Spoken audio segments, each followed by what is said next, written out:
ስጋዬ እውነተኛ መብል ደሜም እውነተኛ መጠጥ ነው። እውነት እውነት እላችኋለሁ ስጋዬን የሚበላ ደሜን የሚጠጣ የዘላለም ሕይወት አለው። እኔ በእርሱ እኖራለሁ እርሱም በእኔ ይኖራል እያለ ዝርዝር ትምህርትን ያስተማረው። ነገሩ ምሳሌ፣ ነገሩ ወኪል፣ ነገሩ አንዳንዶች እንደሚሉት በኋላ መለስበታለሁ ስለ እምነት ያስተማረው ነው ብሎ የሚሞግቱ ከሆነ ለምን ስጋዬ ነው ብሎ አበላቸው? ለምን ደሜ ነው ብሎ አጠጣቸው? ይህ ስጋዬ ነው እንኩ ብሉ፣ ስጋዬ ነው ብሉ። ሐሙስ ማታ ለዓርብ ሲሰጣቸው ነው እንዲህ አላቸው። ምን ያላቸው? ለኃጢአት ይቅርታ የሚፈስ ደሜ ነው፣ ለኃጢአት ይቅርታ የሚቆረስ ስጋዬ ነው ያላቸው። ስለዚህ ሐሙስ ማታ የተቀበሉት የመቼውን ነው? የዓርቡ። ከዚያ በኋላ ባለው ዘመን ካላችሁ የቆሮንቶስ ምዕመናን ዘንድ ላሳያችሁ። አንደኛ ቆሮንቶስ መልእክት ምዕራፍ 10 ቁጥር 16 የምንባርከው የበረከት ጽዋ ከክርስቶስ ደም ጋር ህብረት ያለው አይደለምን? የምንቆርሰው እንጀራ ከክርስቶስ ሥጋ ጋር ህብረት ያለው አይደለምን ነው የሚለው። በቆሮንቶስ ምዕመናን መካከል የሚያቀርቡት ቁርባን፣ የሚባርኩት ጽዋ፣ የሚቆርሱት እንጀራ ከክርስቶስ ሥጋና ደም ጋር ህብረት ያለው ነው፣ አንድነት ያለው ነው። የቆሮንቶስ ምዕመናንና በቆሮንቶስ ቤተክርስቲያን የነበረችው ምስጢረ ቁርባን ከቀራንዮ ከክርስቶስ ሥጋና ደም ጋር ህብረት ያላት አንድነት ያላት ከነበረች አሁን ያለችው ቤተክርስቲያን ዓርብ ላይ ናት። ለዚህ እኮ ነው ሁሌ ዓርብ ላይ የምትሆነው ቤተክርስቲያን። ወደኋላ ዓርብ ላይ፣ ወደፊት ደግሞ የዘላለም ሕይወት ውስጥ ነው የምንገባው። የቅዳሴ ሰዓት ማለት እሱ ነው። ለዚህ እኮ ነው በመስቀል ላይ እንዳለ ወንበዴዎች እኛ ሆነን እባክህ አስበን በመንግስት በመጣ ጊዜ አስበን እያልን ቅዳሴ ላይ እኮ የምንጮኸው ለዓርብ ላይ ስለሆነ እኮ ነው ወገኖች። እውነተኛ ክርስትና እዚህ ውስጥ ነው ያለው። በእውነት ወገን ይሄንን ያው ተፈተፉታል፣ ሌሎቹ ትተውታል፣ አይሰሙትም። እንዲሁ መንጫጫት ላይ እውነተኛ የድነት መንገድን ከዘው ምሳሌ ነው፣ ትዝታ ነው፣ ሜሞሪ ነው፣ ሪፕሬዘንት እንደዚህ ነው የሚያምኑት። እውነተኛ የክርስቶስ ሥጋ እውነተኛ የክርስቶስ ደም ላይ ሆኖ ኖሮ ቅዱስ ጳውሎስ ይህን ቃል ይናገር ነበር። ሳይገባው ይህን እንጀራ የበላ ወይም የጌታን ጽዋ የጠጣ ሁሉ የጌታ ሥጋና ደም ዕዳ አለበት። ምን አለበት? ሰው ግን ራሱን ይፈትን፣ እንዲሁም ከእንጀራው ይብላ ከጽዋው ይጠጣ። ሳይገባው የሚበላና የሚጠጣ የጌታን ሥጋ ስለማይለይ ለራሱ ፍርድ ይበላልና ራሳችንን ብንመረምር ግን ባልተፈረደብንም ነበር ይላል። ራሳችንን ብንመረምር ባልተፈረደብንም ነበር ይላል። ለራሱ ፍርድ ይበላል ይላል። ፍርድ ያለበት ማለት ነው። ፍርድ ያለበት ነገር መታሰቢያ ብቻ ቢሆን ነው፣ ትዝታ ብቻ ቢሆን ነው፣ ምሳሌ ብቻ ቢሆን ነው። እስራኤል ይቀደሱ የነበሩት በደም ነው። የኢየሱስ ክርስቶስን ሥጋ አንድ ጊዜ በማቅረብ ተቀድሰናል ይላል ዕብራውያን ምዕራፍ 10። ያ ደም ሲረጭ ለመቀደስ ከነበረ ይሄኛው ደምና ሥጋማ የማይቀድሰን ከሆነ ጥላው ከአካሉ በልጧል አልበለጠም? ምንኛ ቤዛዊ መስዋዕትነትን እኛ ይሄን ትምህርት ክደው ነው እኛ ላይ የሚጮሁ። የኮርማዎችና የፍየሎች ደም ሥጋን ይቀድስ ከነበረ የክርስቶስ ደም መቀደስ አይችልም ማለት ምን ማለት ነው? ዝም ብለው እንደዚህ መጥቶ ሲጸልይ እንደዚህ የለም። የሚበላ ነው የሚጠጣ ነው ክርስቶስ የሰጣቸው።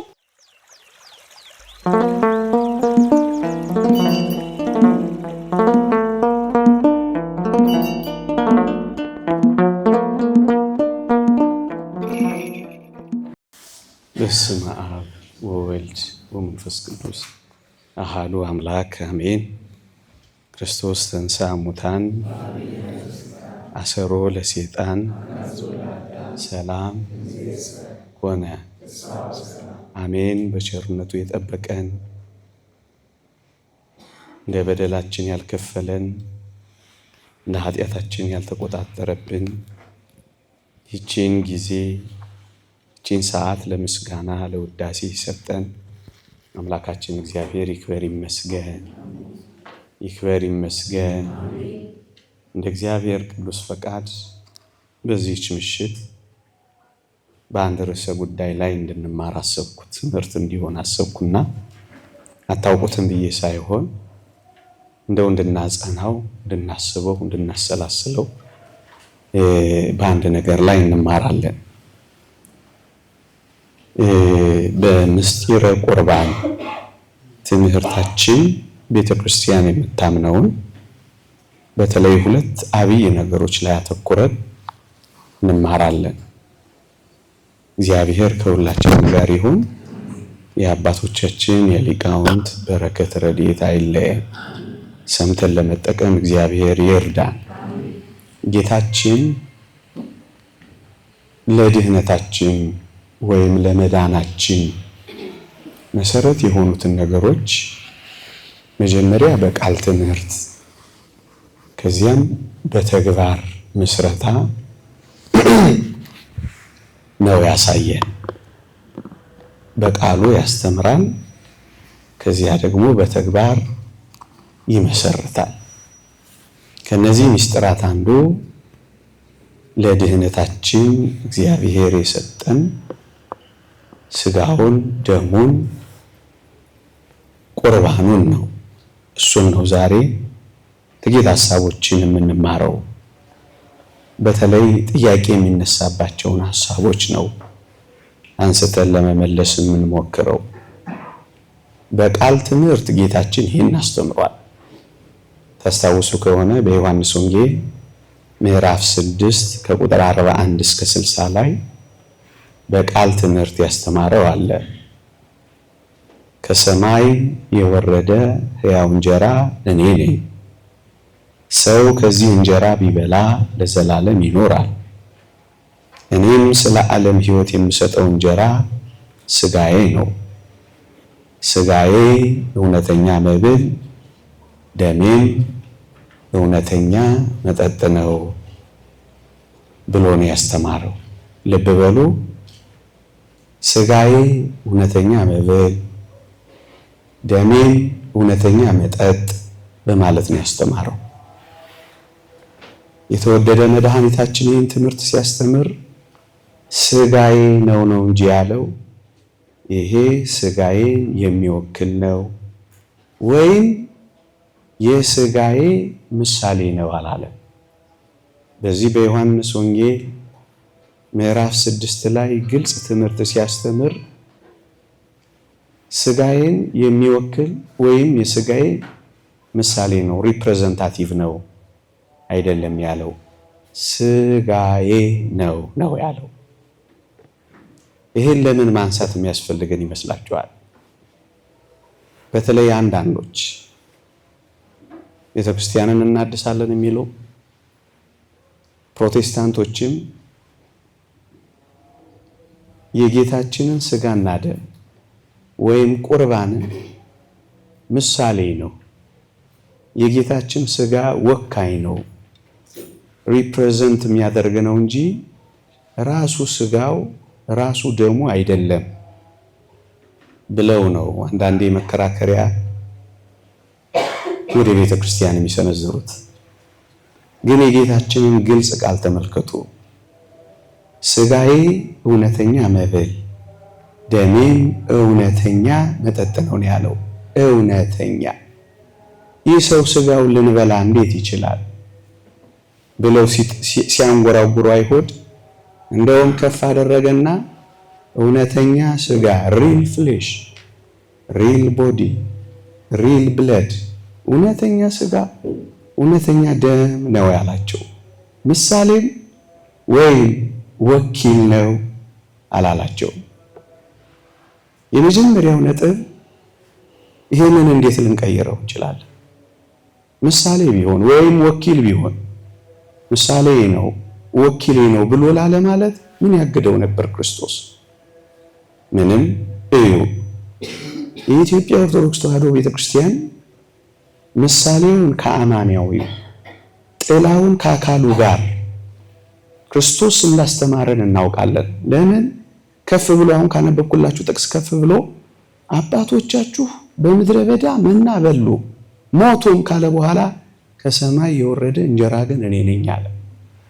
ምሳሌ የሚባለው ያመና ነው። አማናዊው እንጀራ ግን ሥጋዬ ነው ያላቸው።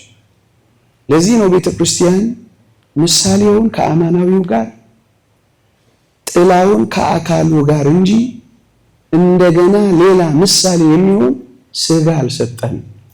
ሥጋዬ ያለው ለዛ ነው።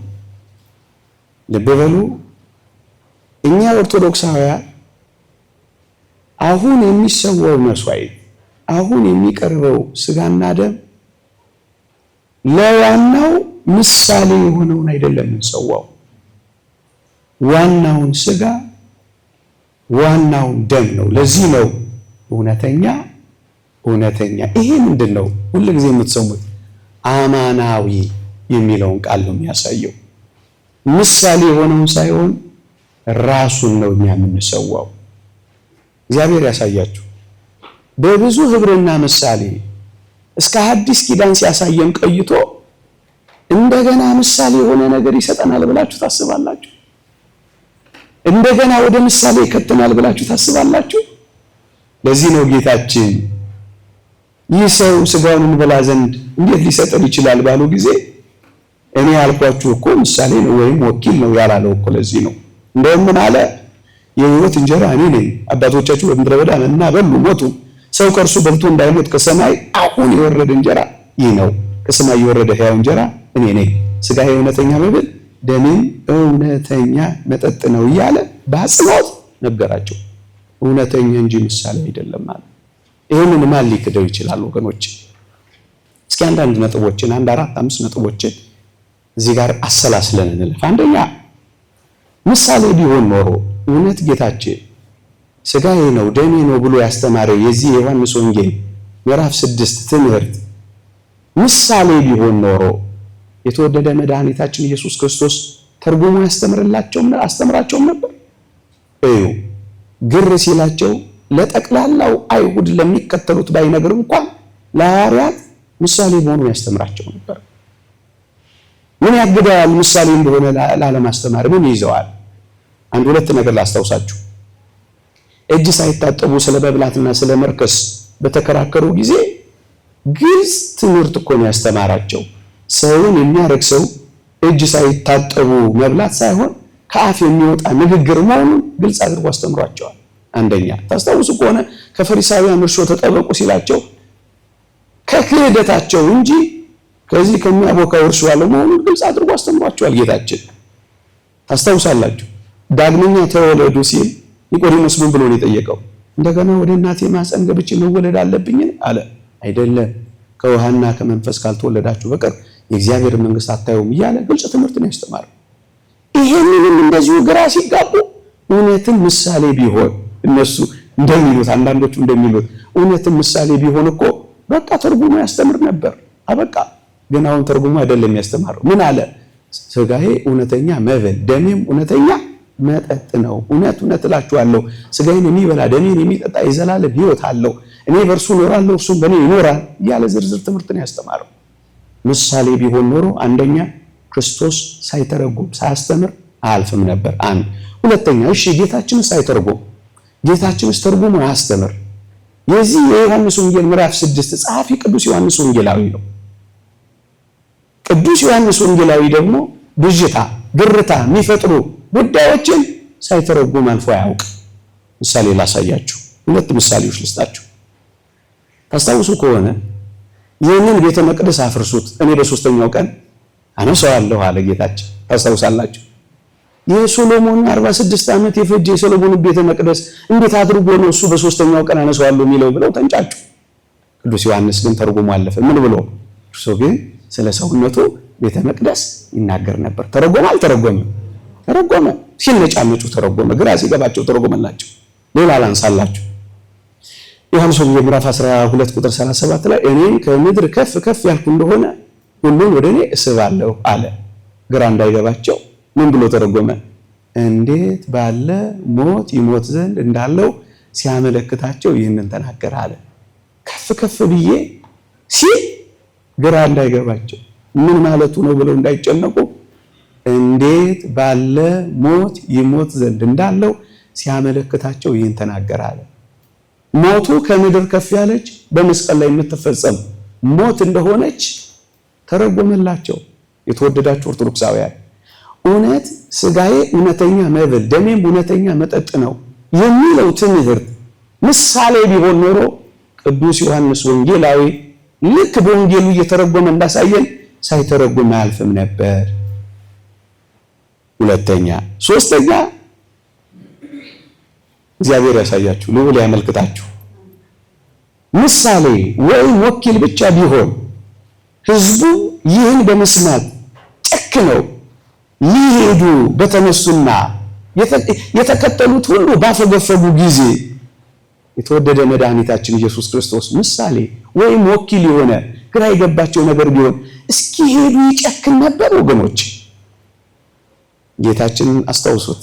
እንኳን አይደለም ስጋውንና ደሙን ቁጭ ብለው እንጀራ እንዲበሉ በመራራት ሄዳችሁ ምግብ ይዛችሁ ኑ ብሎ እስከ መጥራት ደርሶ ለስጋዊ ምግባቸው ይህን ያህል ያሰበላቸው ይህንን መንፈሳዊ ማዕድ ረግጠው ሲሄዱ እውነት ምሳሌ ቢሆን፣ እውነት ወኪል ቢሆን፣ እውነት የተናገረው እውነተኛ ትምህርት ባይሆን ኖሮ እንዴት ጨክኖ ሲሄዱ ዝም ይላቸው ነበር?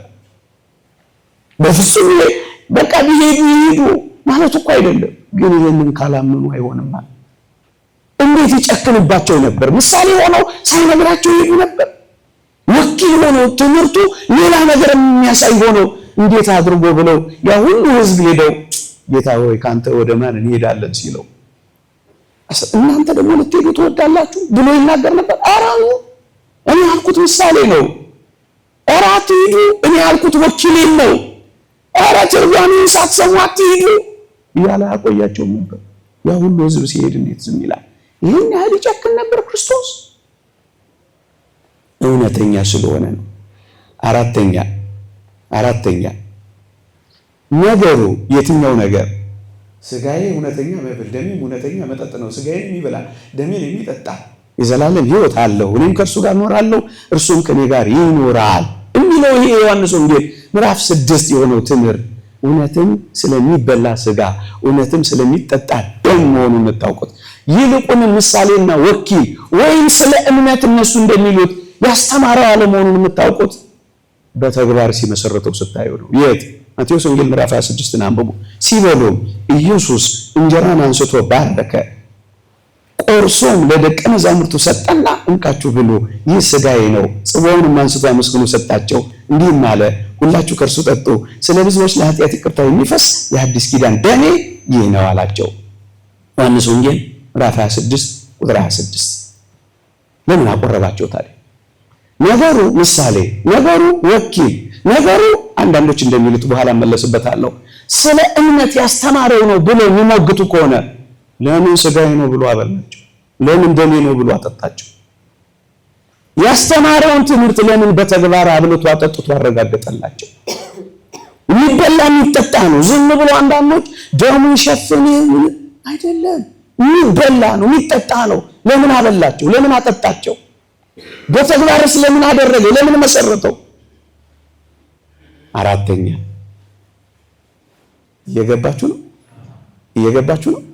አምስተኛ የተወደደ መድኃኒታችን ኢየሱስ ክርስቶስ ይህንን የመጨረሻውን እራት ያደረገው ይህችን ምድር ሊሰናበት ሲል ነው። በመጨረሻው ሐሙስ እራት ብሴተ ሐሙስ ነው ይሄን ያደረገው። በመጨረሻዎቹ ቀናት ክርስቶስ በምሳሌ አልተናገረም። እየሰማችሁኝ ነው? በምሳሌ አልሰራም፣ በምሳሌ አልተናገረም። ማስረጃ ዮሐንስ ወንጌል ምዕራፍ 16 ቁጥር 29 ላይ ደቀ መዛሙርቱ እንዲህ አሉት፣ አሁን በምሳሌ አይደለም በግልጽ ትናገራለህ ያሉት። ክርስቶስ ሊሄድ ሲል ተርጉሞ አመስጥሮ የሚያስተምርበት ጊዜ አልነበረም። ግልጽ ነገር ለዚህ ነው አሁን በምሳሌ አይደለም በግልጽ ትናገራለህ ያሉት። ሲሰናበት እኮ በግልጽ እንጂ በምሳሌ አይደለም ያስተማረው። የስንብት ሰዓት ነው። የብሉይ ኪዳኑን ፋሲካ የሻረ የሐዲስ ኪዳኑን ፋሲካ እየተካ ነው። የብሉይ ኪዳኑን መስዋዕት ያስወገደ የሐዲስ ኪዳኑን መስዋዕት እየሰራ ነው። ደም ሳይፈስ ስርየት ስለሌለ ያንን ደም የሚፈሰውን ነው የሰጣቸው። ለዚህ ነው የበሉት። ለዚህ እኮ ይህ ስጋዬ ነው እንኩ ብሉ፣ ስጋዬ ነው ብሉ። የምንበላው ስጋው ነው፣ የሚበላው ስለ እምነት ነው ብሎ እንዴት አስተማረ? አምስተኛ በግልጽ ነው ያስተማረው። ይህን የዮሐንስ ወንጌል ምዕራፍ 6 እዚህ ጋር ላቆመውና ወገኖቼ በቤተ ክርስቲያን ሀብታት ወይም ምስጢራት ቤተ ክርስቲያን የሚባሉ አሉ። ምስጢረ ጥምቀት፣ ምስጢረ ቁርባን፣ ምስጢረ ንስሐ፣ ምስጢረ ክህነት፣ ምስጢረ ቀንዲል የሚባሉ ሰባቱ ምስጢራት ወይም ሀብታት የሚባሉ አሉ። እነዚህም በቤተ ክርስቲያን ትዕምርታት ወይም ትዕምርት ተብለው ሳይን ኦር ሲምቦል ይሏቸዋል ፈረንጆቹ። ትዕምርት ተብለው ይቀመጣሉ። በቤተ ክርስቲያን ምስጢራት የማይታይና የሚታየውን አንድ የሚያደርግ እውነታ አላቸው። ይሄ ማለት ምን ማለት መሰላችሁ? አማናዊነት አላቸው፣ ደግሞ የሚታይ ነገር አላቸው። ለምሳሌ ስንጠመቅ ውሃው ይታያል። ልጅነት ስናገኝ ደግሞ እውነታነት ያለው ልጅነት ነው የምናገኘው። የምስጢር ዋናው ጉዳይ በትዕምርትና ቅድም ባልኳችሁ ሳይን ወይም ሲምቦል የሚሉትና የሚታይ ትዕምርት ደግሞስ የማይታይ እውነት አላቸው። ክብር ይግባውና ጌታችን መድኃኒታችን ኢየሱስ ክርስቶስን እንመልከት። እንዲሁ ሲታይ ሰው ብቻ ይመስላል። በአይነ ሥጋ ሲታይ ሰው መስሎ ይታያል። በሃይማኖት በመንፈስ እኛ የምንረዳውስ በተዋህዶ አምላክ ወሰብ ፍጹም ሰው ፍጹም አምላክ ነው። ሲታይ ግን ለዚህ ነው ለአንዳንዱ ሲታይ ፍጡር ስለሚመስላቸው ፍጡር ነው እንዲያ ነው እንዲህ ነው የሚሉት። ልክ እንደዚሁ ምስጢራተ ቤተ ክርስቲያን የሚታይ ትዕምርት አላቸው፣ በውስጥ ደግሞ ያለ የማይታይ እውነት አላቸው። የቤተ ክርስቲያን ምስጢራት እነዚህ ትዕምርታት መባላቸው ወገኖቼ ቁርባንም በሉት ጥምቀትም በሉት እውነተኛነት ወይም አማናዊነት ስለሌላቸው ሳይሆን እንደውም በተቃራኒው ከዚህ በተቃራኒው እውነተኛ መሆን ስላላቸው ወይ አማናዊነትን እውነተኛነትን በውስጣቸው ስለያዙ ነው። ስለዚህ አንድ ጥሩና ግልጽ የሆነ ነገር ላንብብላችሁ። የእንግሊዘኛው ትዕምርት ወይም ሲምቦል የሚለው ቃል መሰረቱ የግሪክ ነው። ሲምቦላ ከሚለው የግሪክ ቃል ነው የመጣው ይላሉ የቃሉ ትርጓሚዎች። ትርጉሙ ምን እንደሆነ ታውቃላችሁ? አንድ ማድረግ ማለት ነው፣ ወይም ወደ አንድ ማምጣት ማለት ነው። ይሄ ማለት ምን ማለት ነው? የሚታየውን ህብስት ፍጹም እውነተኛ ከሆነው ስጋው ጋር አንድ ማድረግ ማለት ነው። እውነተኛውን ከትዕምርት ጋር አንድ ማድረግ ማለት ነው። አንድነት ነው ያላቸው። ለዚህ ነው አባቶቻችን ታላቁ ጸሎትና አስተብቆት ወደ እግዚአብሔር ከተደረገ በኋላ ቃል በህብስቱና በጽዋው ላይ ይመጣል። እነርሱ ህብስቱና ወይኑ ማለት ነው የእግዚአብሔርን ቅዱስ ስጋና ክቡር ደም ይሆናል። ህብስት ይታያል። የሚታየው ምልክቱ ትዕምርቱ ምናየው እሱ ይታያል። እሱ ግን ብቻውን አይደለም። ምን ይዋሃደዋል? መለኮት የተዋሃደው ይሆናል። ስለዚህ የጌታችን ክቡር ስጋና ክቡር ደም ይሆናል። እንዲያውም አማናዊነትን አንድ ማድረግ ነው ሲምቦላ የሚለው ትዕምርት የሚለው ቃል የሚያመለክተው ወደ አንድ ማምጣትን ምንና ምንን ትዕምርትንና አማናዊነትን። ስለዚህ የበለጠ አማናዊነትን እውነተኛነትን የሚያረጋግጡ ቃላት ናቸው። ሁለተኛው ነጥብ ይሄ ነው። ሶስተኛው ነጥብ ይኸውላችሁ እኔና እናንተ አሁን የምንቀበለው ስጋና ደም የዕለተ ዓርቡ ስጋና ደም ነው። የመቼው አንዱ የዕለተ ዓርቡን ስጋና ደም ነው የምንቀበለው። አንዱ የዕለተ ዓርቡን ስጋና ደም የምንቀበል ከሆነ እግዚአብሔር ያሳያችሁ። አስታውሳላችሁ ሐሙስ ምሽት ላይ ይሄ ለአዲስ ኪዳን የሚፈስ ለኃጢአት ስርየት የሚፈስ ምን ነው? ለኃጢአት ስርየት የፈሰሰው ደሙ የት ላይ ነው? መስቀል ላይ እውነት አሰብ፣ ዓርብ ላይ እውነት አሰብ። እሱ ደሜ ነው እያላቸው ያለው ቅድም ያነበብኩላችሁ ቃል ሐሙስ ማታ ለዓርብ ሲሰጣቸው ነው እንዲህ አላቸው። ምን ያላቸው? ለኃጢአት ይቅርታ የሚፈስ ደሜ ነው፣ ለኃጢአት ይቅርታ የሚቆረስ ስጋዬ ነው ያላቸው። ስለዚህ ሐሙስ ማታ የተቀበሉት የመቼውን ነው? የዓርቡን የተቀበሉት። ዓርብ ወደ ኋላ ተስባ ሐሙስ ላይ ናት። ለአዲስ ኪዳን የሚፈሰው ደሜ ነው አለ። ያ የሚፈሰው ደሙ ነው። ወይም ባርኮ ሲሰጣቸው ደም ያደረገ ደሜ ነው ያላቸው እሱና ይሄንን እንዴት አድርገን ልንክድ እንችላለን? ደሜ ነው ያሉ። ስለዚህ ይኸውላችሁ ሐሙስ ማታ የቆረቡት የዓርቡ ከሆነ ከዚያም በኋላ ሰውት አቅርቡት የሚለው የዕለተ ዓርቡ ነው። ታስታውሳላችሁ ሐዋርያትን ይህንን ለመታሰቢያ አድርጉት የሚለው ቃል ሰው የሚል ፖኤኒን የሚል የግሪክ ቃል ነው ያለው ይላሉ ሊቃውንቱ። ፖኤኒን የሚለው የግሪክ ቃል መስዋዕት ለማቅረብ መስዋዕት ለመሰዋት በእስራኤላውያን ዘንድ ቀድሞ የሚጠቀሱ ቃላት ናቸው። ሰው ሲላቸው ምን ማለት ነው? መስዋዕት እየሰዋችሁ ለዘላለም ኑሩ ሲላቸው የቱን የዕለተ ዓርቡን። ይህን እንደምን ማስረጃ ልስጣችሁ? ወደ ቆሮንቶስ ቤተክርስቲያን ልወስዳችሁ። አንደኛ ቆሮንቶስ መልእክት ምዕራፍ 10 ቁጥር 16 የሐሙሱ ዓርብ የዓርቡ ወደ ሐሙስ መጥቷል፣ አረጋግጠናል። ለኃጢአት ይቅርታ የሚፈስ ደሜ ነው እንኩ ጠጡ ነው ያላቸው። ዓርብ የሚፈሰው ደም ነው፣ አንድ ነው ከዛ ጋር። ከዚያ በኋላ ባለው ዘመን ካላችሁ የቆሮንቶስ ምዕመናን ዘንድ ላሳያችሁ።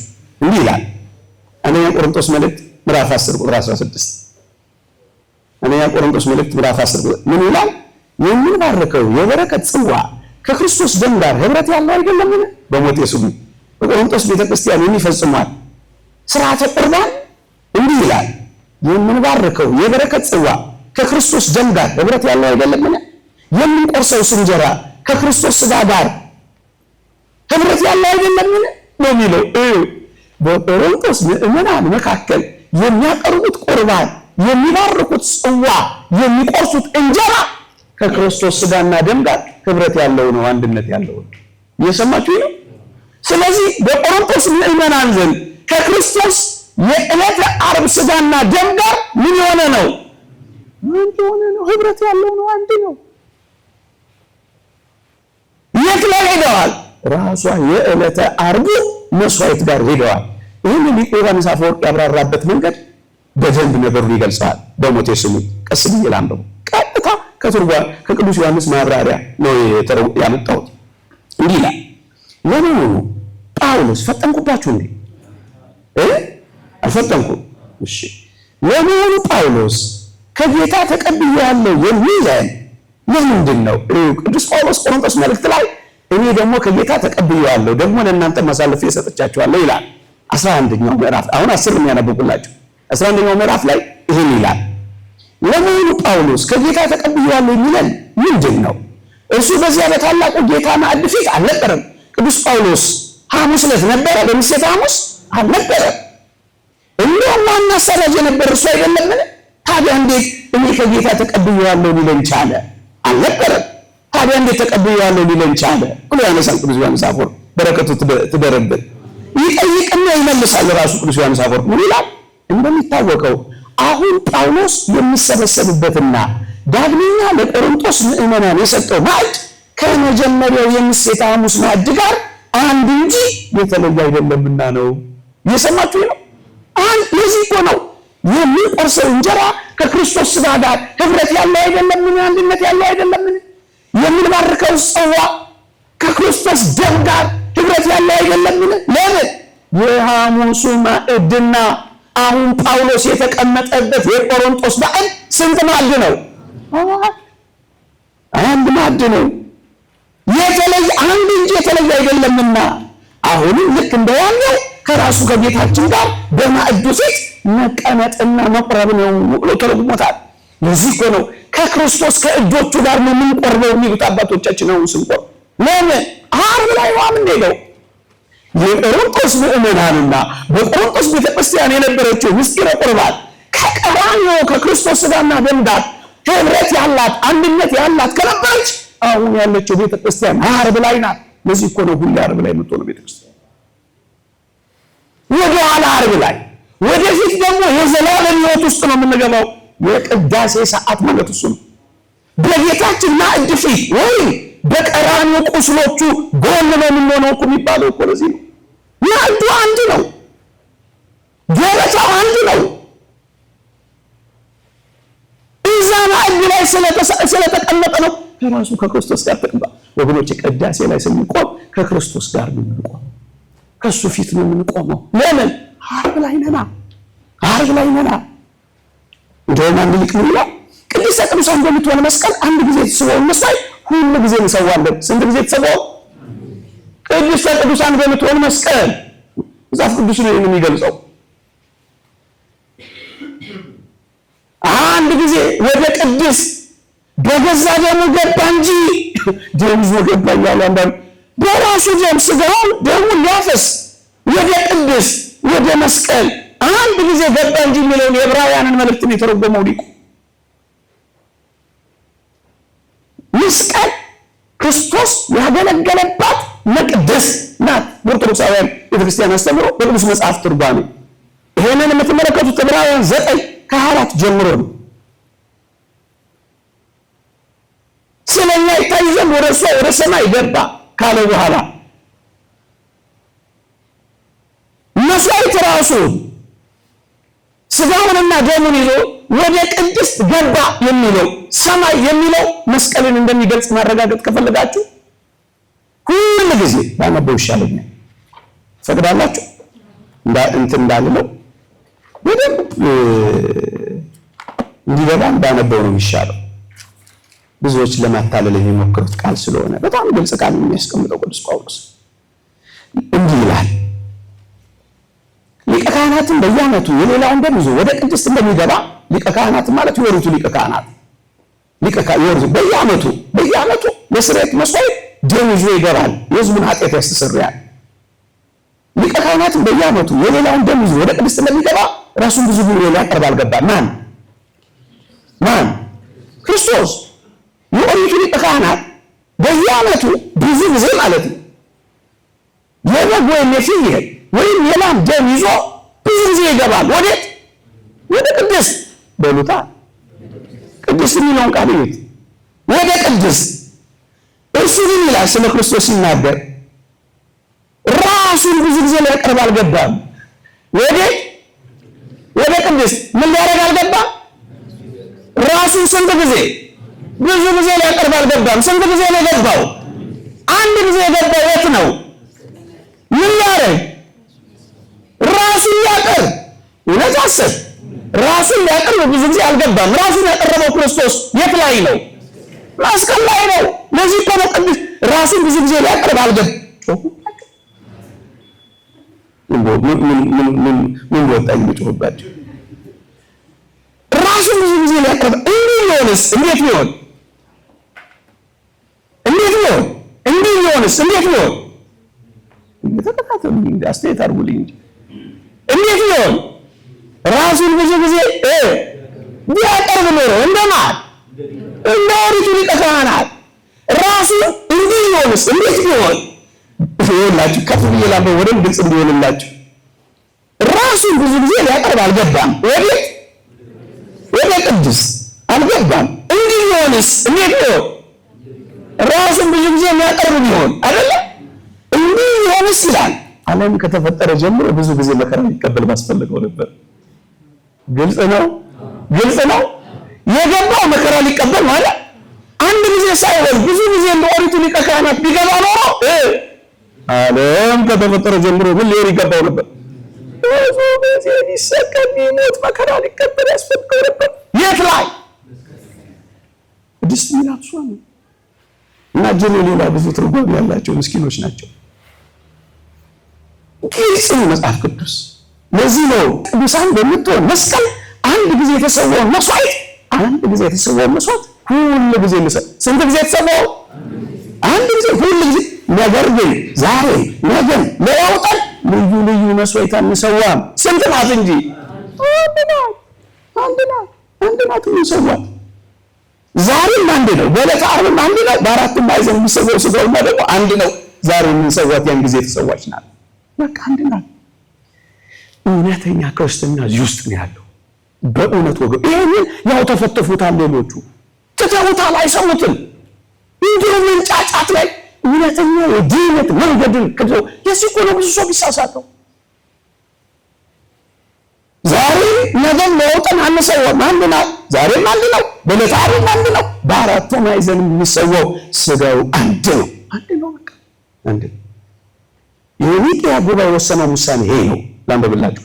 በመሰዊያው ላይ ያለውን ህብስትና ጽዋ ተራ ህብስትና ወይን አድርገን አንረዳውም፣ አናየውም። ይልቁንም በሕዋሳቶቻችን ከምናየው ከፍ አድርገን በእምነት እንረዳዋለን እንጂ ይኸውም የዓለምን ኃጢአት ያስወገደ የእግዚአብሔር በግ እንደቆመ እናያለን። ካሁንም እየሰዋው መሆኑን እንገነዘባለን። በዚህ ነው የምንሳተፈው። ያው ስጋ ነው፣ ያው ደም ነው። የመቼው? ለዚህ እኮ ነው ከክርስቶስ ስጋና ደም ጋር ህብረት ያለን አንድነት ያለን አይደለም። ሌላ ቦታስ ምሳሌ ነው፣ ትዝታ ነው፣ ሜሞሪ ነው፣ ሪፕሬዘንት እንደዚህ ነው የሚሉት የሚያምኑት። ውሸት ነው መጽሐፍ ቅዱስ። እንደውም በቅርብ ፕሮቴስታንቶችም ተሐድሶችም ምን እንደሚሉ የምር ነገር እምነት ነው። ዮሐንስ ወንጌል ምዕራፍ 6 ላይ ሥጋዬን ብሉ ደሜን ጠጡ እያለ ያስተማረው ስለ እምነት ነው እንጂ ስለ ሥጋ አይደለም፣ ስለ ደሙ አይደለም ብለው ነው የሚሞግቱት፣ የሚጽፉት፣ የሚናገሩት፣ የሚያምኑት ይሄንን ነው። እስኪ እንፈትሸው። እውነት ስለ እምነት ነው? እስኪ ጥያቄ ልጠይቃችሁ መጀመሪያ። ዮሐንስ ወንጌል ምዕራፍ 6 ላይ ስለ እምነት አስተምሮ ከሆነ እውነትም ስለ ሥጋውና ደሙ ያስተማረው እመኑ ያለ ስለ እምነት እያስተማረ ከሆነ ሐዋርያቱን ለምን አቆረባቸው? የሰማችሁ ለምን አቆረባቸው? አላመኑም ነበር ማለት ነው። የሰማችሁ እንደገና ያቆረባቸው ከሆነ እንደገና አመኑ እያላቸው ማለት ነው። ውሸት ነው። የመጀመሪያ ያመኑትስ እምነት በቂ አልነበረም ማለት ነው። አይደለም፣ ስለ እምነት አይደለም። ለዚህ ነው ሥጋው እውነተኛ መብል ደሙ እውነተኛ መጠጥ ነው ካላቸው በኋላ ያቆረባቸው የሰጣቸው። እሺ ሐዋርያትን ስተው በቆሮንቶስ የነበሩት አማናውያንስ አልነበሩ? ለምን ቆረቡ? አላመኑ? አምነዋል። ታዲያ ለምን ቆረቡ? እንደገና እያሳመናቸው ነው ማለት ነው። ድጋሚ ነው እያለ ነበረና ሶስተኛ ነጥብ እዚህ የቆሮንቶስ ምዕመናን ላይ ቅዱስ ጳውሎስ የወቀሳቸው ወቀሳ አለ። ስነ ምግባርን አጥተው ነዳያንን ሳያስቡ ትንሽ ስነ ምግባር ወጣ ብለው መስዋዕተ ቁርባንን ይፈጽሙ ነበር። እየሰማችሁ ነው። እዛ ቅዱስ ጳውሎስ ይህንን መልእክት ጽፍላችሁ እናመሰግናችሁ አይደለም አለና አንድ የተግሳጽ ቃል ጻፈላቸው። ላንብብላችሁ። ሳይገባው እርግጠኛ ነኝ ይህን ቃል ብዙ ጊዜ ሰምታችሁታል። አንደኛ ቆሮንቶስ መልእክት ምዕራፍ 11 ቁጥር 26 ሳይገባው ይህን እንጀራ የበላ ከጽዋውም የጠጣ የጌታ ሥጋና ደም ዕዳ አለበት አላቸው። ወገኖቼ እውነትም ሥጋውና ደሙ ስለ እምነት የተሰጠ ትምህርት ቢሆን ኖሮ ሳይገባው ያመነ የእምነት ዕዳ አለበት እያላቸው ነው። እንዴት ሊሆን ይችላል? ደግሞስ ለማመን የሚገባው የማይገባው የሚባል አመን ያለን? አንተ ትገባለህ፣ አንተ አትገባም የሚል ነገር አለን? እንግዲህ በምሴተ ሐሙስ አየን፣ ከዚያ በቆሮንቶስ ቤተክርስቲያን አየን፣ ከዚያ በምድር ባለችው ቤተክርስቲያን በሊቃውንቱ ትርጓሜ አየን። እውነተኛ ሥጋ እውነተኛ ደም አማናዊ ሥጋ አማናዊ ደም ነው። ይሄ ለዚህ ነው ሥጋዬን ደሜን ብሉ ጠጡ ካለ በኋላ እውነተኛ ብሎ ያስቀምጠው። ይህንን ማን ሊቀይረው ይችላል? ማንም። ሉተር እንኳን ሳይቀር ጽሑፉን ሊያነቡት ሊመረምሩት ይችላሉ። ክርስቶስ እውነተኛ ካለ እኔ ይህንን እንዴት ልክድ እችላለሁ ብሎ ነው ያተተው።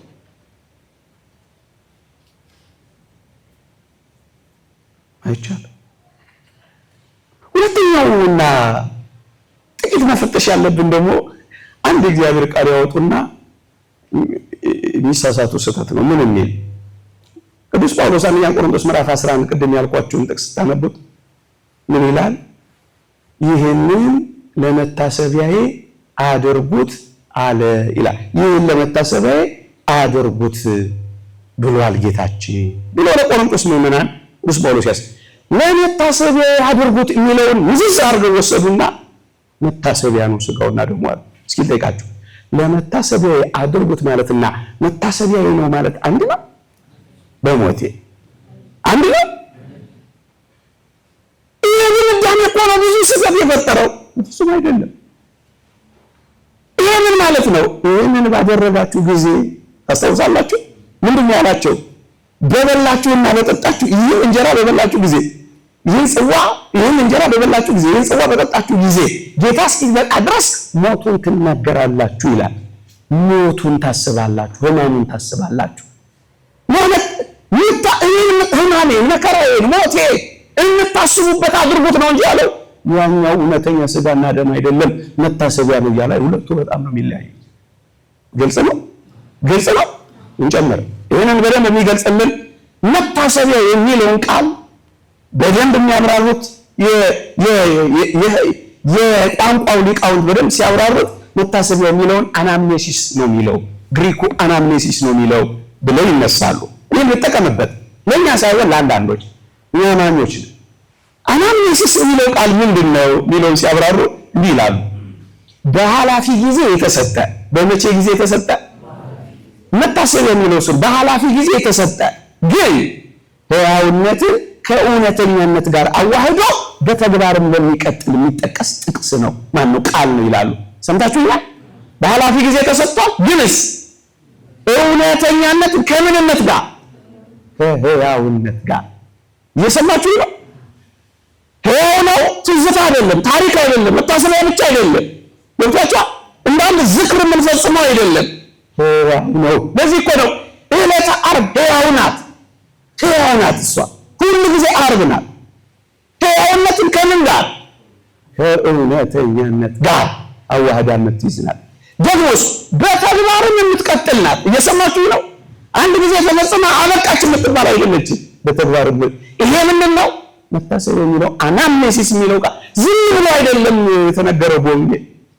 ቅድም 3 ቃላት ነግሬያችኋለሁ። ሲምቦላ የሚለው ትዕምርታትን ከእውነተኛነት ጋር ያዋሃደ ቃል ነው እንጂ ዝም ብሎ ምሳሌ ብቻ አይደለም፣ ዝም ብሎ ምልክት ብቻ አይደለም። ሁለተኛ ቃል ጠቅሼላችኋለሁ።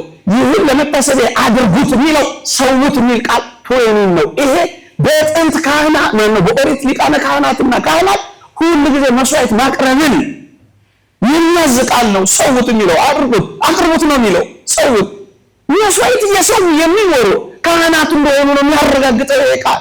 ሶስተኛው አናምኔሲስ የሚለው ነው በዚህ ክፍለ ትምህርት መተርጎም ያለበት። ምን የሚለው እሱ? እውነተኛነትን ከአማናዊነትን ከሕያውነት ጋር ያዋሃደ በኃላፊ ጊዜ የተሰጠ ቢሆንም በተግባር ግን ለሚቀጥል ነገር ነው ሲተረጉሙት ይላል። አናምኔሲስ ትንሽ ፈረንጅኛው ልጠቀም፣ በአማርኛው ስላልኩት ችግር የለም አይደል? ምናልባት ፈረንጅኛ ሲነገር ትንሽ ደስ ካላችሁ እናንተን አይደለም። ዳዝ ኖት ሜርሊ ሪሜምብራንስ። እየሰማችሁ ነው። ተራ ማስታወሻነት ብቻ አይደለም፣ ተራ መታሰቢያነት ብቻ አይደለም። ዳዝ ኖት ሜርሊ ሪሜምብራንስ ኦር ኤ ሜሞሪያል ኦፍ ኤ ቲንግ። የሆነ ነገር ማሰቢያና መታሰቢያ ብቻ አይደለም። ሪጋርድድ አዝ ቢንግ አብሰንት፣ የሌለ ነገር አሁን የሌለ ግን ደግሞ ለመታሰቢያነትና ለተራ ማስታወሻነት የተቀመጠ ነገር አይደለም። አናምኔሲስ but it means a recalling or represent in an active sense። ሕያው ነው፣ አክቲቭ ነው። እየሰማችሁት ነው። አብሰንት አለ አሁን የሌለ ሕያውነት የሌለ አይደለም። ምን አክቲቭ ሴንስ እሱ ነው ምን የሚባለው? ሕያውነትን ከእውነተኛነት ጋር ያዋሃደ አሁን ደግሞ በተግባር የሚቀጥል ሕያው የሆነ አክቲቭ የሆነ ቅድም ያነበብናትን አሁን የምንሰዋት መስዋዕት አንድ ናት። ከመቼ ጋር? ከዕለተ ዓርብ ጋር። በአራቱ ማዕዘን የሚሰዋው አንድ ነው። ከመቼ ጋር? ከዛ ጋር ነው። ሕያው ናት። ሁለተኛ ይሄን ትርጓሜውን የቃሉን መታሰቢያ የሚለው ሁለተኛው ግን በጣም ቁም ነገሩ ግን ሁለተኛው አንድ ነገር በእውነት በተግባር እያደረግነው በህሊና ደግሞ ልናስበው እንችላለን አንችልም? ሐሳቡ ገብቷችኋል? በተግባር እያደረግነው በህሊና ግን ልናስበው መታሰቢያ ልናደርገው እንችላለን አንችልም? ይኸውላችሁ የኔን ስጋ ስትበሉ የኔን ደም ስትጠጡ ሞቴን ትናገራላችሁ ያለው የሚናገር ቃል የሚኖረው የሚያስብ ህሊና ሲኖር ነው። እናስባለን፣ ደግሞስ በተግባር እንፈጽማለን አይደል እንዴ? የኛ መጽሐፍ እኮ እስመ ቁርባን ሙቱ ተስካረ ሞቱ ለክርስቶስ፣ የክርስቶስ የሞቱ መታሰቢያ ነው። ቁርባን ሲል መታሰቢያ ብቻ ነው ማለት አይደለም። እናን አክቲቭ ሲል ሕያውም ነው። ደግሞ በተግባር እንፈጽመዋለን። ሕማሙን፣ መከራውን፣ ስቃዩን ዕለተ ዓርብን ደግሞ ምን እናደርጋለን? እናስባለን። እሱ ነው ለመታሰቢያ የሚለው እንጂስ ለመታሰቢያ አድርጉት ረቡዕ፣ ዓርብ፣ የስቅለት ሰሞን ሕማማት ቤተክርስቲያን እያሰበችው ትኖራለች። ሕማሙ ለዚህ እኮ ነው በመስቀል ላይ እንዳለ ወንበዴዎች እኛ ሆነን እባክህ አስበን በመንግስት በመጣ ጊዜ አስበን እያል ቅዳሴ ላይ ቆም ጮህ ዕለተ ዓርብ ላይ ስለሆነ እኮ ነው ወገኖች። በእውነት በተግባር እያደረግነው በህሊና ግን የምናስባቸው ነገሮች በመጽሐፍ ቅዱስ ላይ አሉ። ለመታሰቢያ መደረጉ በሞቴ አስቡት መባሉ አማናዊነቱን ወይም እውነተኛነቱን ያጠፋል። እየሰማችሁ ነው። ቅድም ያልኳችሁ እና ምሳሌ ሪፕሬዘንታቲቭ አይደለም አልኳችሁ። አሁንስ መታሰቢያ ምን ቃል መታሰቢያ ነው የሚባለው ሚሞሪ ነው የሚባለው ነገር ነው። እሱ ነው ደግሞ ያጠፋን ያለ ነው። ምን ማለት ነው? ጥቂት ማስታወሻ ልስጣችሁ። በኦሪቷ መቅደስ ትቀመጥ የነበረች መና ለእስራኤል የወረደላቸው መና ደግሞ የአሮን በት ለመታሰቢያነት በትሩም ራሱ መናውም ራሱ ተቀምጠው ነበር ወገኖቼ። ግንስ እውነተኛ ናቸው። እየሰማችሁ ነው? በትሩ ራሱ መናውስ ራሱ ግን ለምን ተቀምጠዋል? ያስቡታል። ግን ደግሞ ምንድነው? እውነተኛ በትርና እውነተኛ ምንድነው? መና ነው። ማሰሪያም ነው። በተግባርም የተቀመጠ ነው። ሁለተኛ እስራኤላውያን የፋሲካን በዓል አከባበር በተመለከተ ቀኑን በመታሰቢያነት እንዲያስቡት የፋሲካውን በግ ደግሞ በተግባር አርደው አወራርደው እንዲኖሩት ትእዛዝ በተግባር ይፈጽሙታል። ደግሞስ የፋሲካውን በዓል ምን ይሉታል?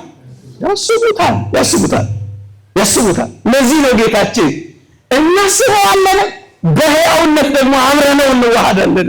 ይሄንን ነው መታሰቢያ እንጂ መታሰቢያ ብቻ የሚያደርግ አይደለም ትምህርቱ ጌታችን አይደለም። መታሰቢያ ብቻ ቢሆን ኖሮ ጥቂት ነገሮችን ተናግሬ ላብቃ። ሰፊ ነው ትምህርቱ። ጥቂት ነገር ብቻ ተናግሬ መታሰቢያ ብቻ ቢሆን በሞቴ ስሙኝ፣ አንድ የሆነ መታሰቢያ ብቻ ቢሆን፣ ሕያውነት የሌለው መታሰቢያ ብቻ ቢሆን፣ እውነተኛነት የሌለው መታሰቢያ ብቻ ቢሆን፣ እውነተኛ የክርስቶስ ሥጋ እውነተኛ የክርስቶስ ደም ባይሆን ኖሮ ቅዱስ ጳውሎስ ይህን ቃል ይናገር ነበር። ስሙኝ፣ የቆሮንቶስ መልእክት ምዕራፍ 11 ቁጥር 27 እስከ 30 ስለዚህ ይላል። ቅድም ያነበብኩላችሁ ደግሜ ላንብበው። ስለዚህ ሳይገባው ይህን እንጀራ የበላ ወይም የጌታን ጽዋ የጠጣ ሁሉ የጌታ ሥጋና ደም ዕዳ አለበት። ምን አለበት? ሰው ግን ራሱን ይፈትን፣ እንዲሁም ከእንጀራው ይብላ ከጽዋውም ይጠጣ። ሳይገባው የሚበላና የሚጠጣ የጌታን ሥጋ ስለማይለይ ለራሱ ፍርድ ይበላልና፣ ራሳችንን ብንመረምር ግን ባልተፈረደብንም ነበር ይላል። ሶስት ቃላትን የጌታ ሥጋና ደም ምን አለበት? ዕዳ አለበት። ወገኖቼ መታሰቢያ የሆነ ነገር ቢበሉት ሕይወት የሚሆን ነገር ባይበሉት ደግሞ ሞት ቢያመጣ ነገር መሆኑን አይገልጥምን? መታሰቢያ የሆነ ነገር ቢቀበሉት ሕይወት ባይቀበሉትስ ደግሞ ዕዳ ፍዳ ይሆናል? አይሆንም እኮ። ለምንድን ነው የጌታ ሥጋ ዕዳ አለበት የተባለው? ቅጣት አለበታ፣ ሞት አለበታ። እንደውም ምን ይላል ቅዱስ ጳውሎስ መሰላችሁ? ከእናንተ መካከል ሳይገባቸው ይህን ስለተቀበሉ ይላል አንዳንዶቹ አያሌዎች አንቀላፍተዋል፣ ሞተዋል፣ አንዳንዶች ታማዋል፣ ተቀስፈዋል ይላል። ለምን ሆነ? መታሰቢያ ብቻ ቢሆን ነው፣ ምሳሌ ቢሆን ነው። በምሳሌ ነው እንደዚህ የሚሆኑት። ራሳችንን ብንመረምር ባልተፈረደብንም ነበር ይላል። ለራሱ ፍርድ ይበላል ይላል። ፍርድ ያለበት ማለት ነው። ፍርድ ያለበት ነገር መታሰቢያ ብቻ ቢሆን ነው፣ ትዝታ ብቻ ቢሆን ነው፣ ምሳሌ ብቻ ቢሆን ነው። ውሸት ነው በፍጹም። ራሳችንን ብንመረምር ንስሐ ባንገባ ተጠንቅቀን ስላልቆረብን ተፈረደባቸው እያልኩ ነው። ፍርድ ለምን አመጣ? የሞት ቅጣት ለምን አመጣ ካላችሁ መታሰቢያ ብቻ ስላልሆነ። ምንም ያመጣሉ ሕይወት ያመጣ ስለሆነ ነው። ሁለተኛ መታሰቢያ ብቻ ቢሆን ሌላ ሁለተኛ የምናስበው ዕብራውያን 10:27 ላይ እንዲህ ይላል የሙሴን ሕግ የናቀ ሰው 2 ወይም 3 ቢመሰክሩበት ያለ ርኅራኄ ይሞታል። የእግዚአብሔርን ልጅ የረገጠ ያንንም የተቀደሰበትን የኪዳኑን ደም እንደ ርኩስ ነገር የቆጠረ የጸጋውን መንፈስ ያክፋፋ እንዴት ይልቅ የሚብስ ቅጣት የሚገባው ይመስላችኋል? ይላል። የሙሴን ሕግ የናቀ ሰው ሞት የሚፈረድበት ከሆነ የክርስቶስን ደም የረገጠ እንደ ርኩስ ነገር የቆጠረ ግን ከዚህ ቅጣት የሚገባው ይመስላችኋል? እየሰማችሁ ነው? ከሞት በላይ ይቀጣል። የተወደዳችሁ ወገኖቼ መታሰቢያ ብቻ ቢሆን ምሳሌ ብቻ ቢሆን ከሙሴ ትእዛዛት በላይ የሆነውን ቅጣት ያመጣ ነበር። እየገባችሁ ነው? በእውነት ነው። እርግጥ እናንተ ድሮም ገብቷችኋል። ዝም ብዬ ልጽፋችሁ። ይህ ቅጣት ከሙሴ የሞት ቅጣት በላይ የሆነው የዘላለም ፍርድ ስለሆነ አይደለምን? እየሰማችሁ ነው? መታሰቢያ ብቻ ቢሆን የዘላለም ፍርድ ይዞ ይመጣ ነበር። ሶስተኛ ያጭሩ ቃል በመታሰቢያ ብቻ እንዲህ ያለ ፍርድ ይደረጋልን? አማናዊ ስለሆነ እውነተኛ ሥጋ እውነተኛው ደም ስለሆነ ነው። ሶስተኛ የዘላለም ሕይወት አለው ይላል። ሥጋዬን የሚበላ ደሜን የሚጠጣ ምን አለው? የዘላለም ሕይወት የሚኖረው መታሰቢያ ብቻ ቢሆን ነው። ምሳሌ ብቻ ቢሆን የዘላለም ሕይወት ለመዳን ይጠቅመናል። መዳን በቃ በማመን ብቻ ነው። እስኪ ብትርስ ከየት ይመጣ? ስጋዬን የሚበላ ደሜን የሚጠጣ የዘላለም ሕይወት አለው ብሎ እያስተማረ ይሄን መካድ ይቻላል? ይቻላል? ሌላ ስጋዬን የሚበላ ደሜን የሚጠጣ እኔ በእርሱ እኖራለሁ እርሱም በእኔ ይኖራል ብሏል። የተወደዳችሁ ኦርቶዶክሳውያን ክርስቶስ በእኛ ውስጥ የሚያደርግ ከሆነ በስጋውና በደሙ አማካኝነት ሕይወት ነው? ሕይወት አይደለም? ለመዳን የሚጠቅም ነው? አይደለም? ምሳሌ ብቻ ቢሆን መታሰቢያ ብቻ ቢሆን እንዲህ አይነት ንግግር ይሆናል? እኔም በእርሱ እኖራለሁ እርሱም በእኔ ይኖራል ካለና ስጋውን ስንበላ ደሙን ስንጠጣ በእኛ የሚኖር ከሆነ እርሱ ሕይወት ነውና ስጋውና ደሙ ስንቀበል መዳንን እያገኘን እንደሆነ እናምናለን። ግልጽ ነው። የኢየሱስ ክርስቶስ ደም ከኃጢአት ሁሉ ያነጻል የሚለውስ ቃል ምንኛ ግልጽ ነው። የኢየሱስ ክርስቶስን ደም ነው የምንቀበለው? አይደለም። አንድነት ህብረት ያለው ነው? አይደለም። የኢየሱስ ክርስቶስ ደም ከኃጢአት ያነጻል ካለ ከኃጢአት የሚያነጻል መለኮት የተዋሃደው ደም ነው? አይደለም። ይሄ ለማዳን ካልጠቀመ ታዲያ ምንድን ነው? ተስቢያ ብቻ ቢሆን ምሳሌ ብቻ ቢሆን ይህ እኮ የእግዚአብሔር ቃል ነው። ግልጽ የእግዚአብሔር ቃል። ሌሎች 1 2 3 ነገሮች ልጨምር። በጣም የሚያስገርም ነገር ደግሞ ልንገራችሁ። በኦሪት በብሉይ ኪዳን በጥላውና በምሳሌው የተደረጉ ነገሮች አሉ። ምሳሌ ልስጣችሁ። እስራኤላውያን የበግ ደም አፍሰው ጉበናቸውንና መቃናቸውን የበሩን ጉበንና መቃን ቀብተው ከሞት ድነዋል? አልዳኑ? የፈርዖንን በኩር ከሚገድል ሞት የበጉን ደም ብቻ ቀብተው ከሞት ማምለጥ ችለዋል? አልቻሉም? እስራኤል ጉበንና መቃናቸውን የበጉን ደም ስለቀቡ ብቻ ከሞት ማምለጥ ከቻሉ ይህኛው እውነተኛው ደም ከዘላለም ሞት ማምለጫ አይሆንም ማለት ወይም ከዘላለም ሞት ለመዳን አይጠቅምም ማለት ምንኛ አሳፋሪ ነው። አበግኡ እግዚአብሔር ዘአጥቶ ያሴስል ኃጢአት። እውነተኛው በግ አይደል የታረደው? እውነት አስብ። ጥላው እና ምሳሌው ከሞት እንዳዳነ ከተናገሩ አማናዊ የሆነው አካሉ የሆነው ግን ከሞት ሊያስመልጠን ለመዳን ሊጠቅመን አይችልም ከተባለ ይህ እንዴት አሳማኝ ሊሆን ይችላል? አንድ ሁለተኛ እስራኤል ይቀደሱ የነበሩት በደም ነው። እውነት አሰብ። እስራኤል በደም ይቀደሱ ከነበረ ይህኛው እንዴት ማንጻት መቀደስ ተሳነው? የእግዚአብሔር ቃል እንዲህ ይላል፣ የኢየሱስ ክርስቶስን ስጋ አንድ ጊዜ በማቅረብ ተቀድሰናል ይላል ዕብራውያን ምዕራፍ 10። ሰምታችሁኛል? ያ ደም ሲረጭ ለመቀደስ ከነበረ ይሄኛው ደምና ስጋማ የማይቀድሰን ከሆነ ጥላው ከአካሉ በልጧል አልበለጠም? ይሄኛው ምንኛ ቤዛዊ መስዋዕትነትን እኛ ትምህርት ክለው ነው እኛ ላይ የሚጮሁ ያውም ሳይገባቸው ሰዋሰው ቃላት እንኳን አይገባቸው።